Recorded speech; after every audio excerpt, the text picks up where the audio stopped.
আসসালামু আলাইকুম, আশা করি সবাই ভালো আছেন। আজকে অনেক দিন পরে আপনাদের সামনে চলে আসলাম। এটা হচ্ছে রত্নার পেজ। প্রথমেই বলে নিই, রত্নার পেজটা আপনারা সবাই ফলো করে দিবেন। ও দীর্ঘদিন ভিডিও দিতে পারে নাই, এখন থেকে রেগুলার ভিডিও দিবে। তো আজকে যে বিষয়টা নিয়ে কথা বলবো সেটা হচ্ছে, আজকে শুক্রবার জুমার নামাজ পড়ে যখন বাসায় আসছি, দেখি যে রত্না এই খাবারগুলো আমার জন্য তৈরি করে রাখছে। এখানে আছে হচ্ছে ব্রয়লার মুরগি, আর হচ্ছে কুমড়া ভাজি, আর সাথে লেবু আর সাদা ভাত। রত্না হচ্ছে কি এমন স্বাদ করে তরকারি রান্না করে সব সময়। তো আজকে অনেক সময় নিয়ে এই তরকারিটা রান্না করছে। ওর হাতের রান্না খুবই ভালো আর হচ্ছে খুবই সুস্বাদু। আমাদের ফ্যামিলির যারা রত্নার হাতের খাবার একবার খাইছে তারা হচ্ছে প্রশংসা না করে পারে নাই। তো বরাবরের মতো আজকেও রান্না করছে একটু স্পেশালভাবে। তো আমি এই খাবারটা এখন খাবো, দেখা যাক কেমন হয়েছে। প্রথমে ভাজি দিয়ে খেয়ে নেই। এটা হচ্ছে কুমড়া ভাজি।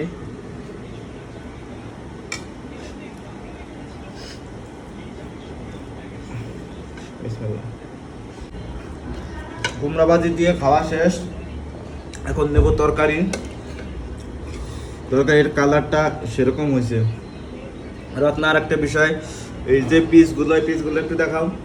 এই যে পিসগুলো হচ্ছে আমি ভালো খাই, এই পিসগুলো আমার জন্য রাখছে। কিছু কিছু মুরগির সব মাংস আমি খাই না, যেগুলো খাই সেগুলোই আমার জন্য বেড়ে রাখি সব সময়।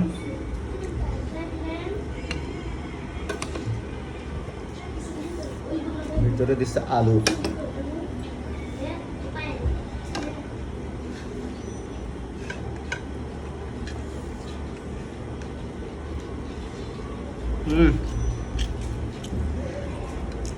অন্যান্য দিনে হচ্ছে আজকে আরো সত্যি ভালো হয়েছে বেশি, বুঝছো রত্না?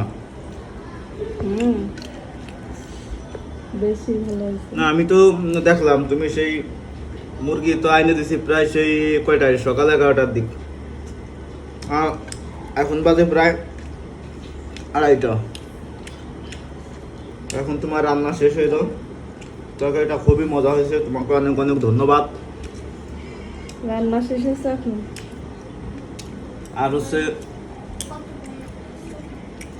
কেউ চায় না যে রান্না খারাপ হোক, কারো সবার রান্না তো সমান না। কারো রান্না একটু বেশি ভালো হয়, কারোটা একটু কম ভালো হয়। তো অনেকে রান্না খারাপ হইলে তাদের স্ত্রীর সাথে আর কি একটু ঝগড়া শুরু করে দেয়, এগুলো ঠিক না। কেউ খাবার কোনো সময় ইচ্ছা করে খারাপ রান্না করে না। তো সেভাবে মানিয়ে নিয়ে এই সংসার করতে হয়। এই সামান্য খাবারের 19-20 নিয়ে ঝামেলা, এগুলো ঠিক না। সবাই তাহলে ভালো থাকেন, ধন্যবাদ।